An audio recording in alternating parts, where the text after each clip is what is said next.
नमस्कार.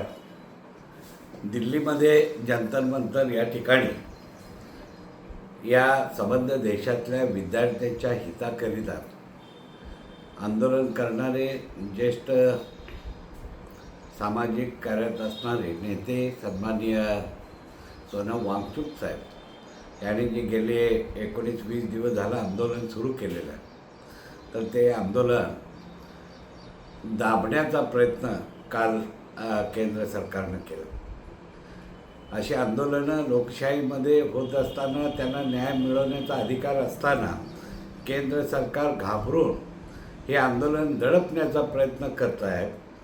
त्याचबरोबर आज सकाळी जंतर मंतर या ठिकाणी कॉक्रोच जनता पार्टीचे संस्थापक अध्यक्ष अभिजित दिपके यांच्यावरती एका महिलेनं शाई फेकण्याचा उद्योग केलेला आहे.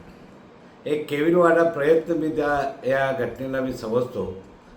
संबंध भारतातून या युवकांच्या भल्यासाठी भविष्यात निश्चित स्वरूपाने सरकारनं भूमिका घेतली पाहिजे. यासाठी केंद्रीय शिक्षण मंत्री प्रधान यांनी राजीनामा दिला पाहिजे.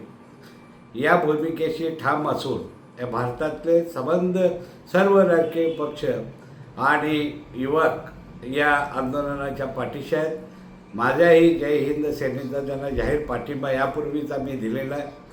आणि मी या काल जी घटना घडलेली आहे वांगचुक साहेबांच्या बाबतीत, अभिजित दिपकेंच्या बाबतीत आज घडलेली घटना, या घटनेचा मी जाहीर निषेध नोंदवतो.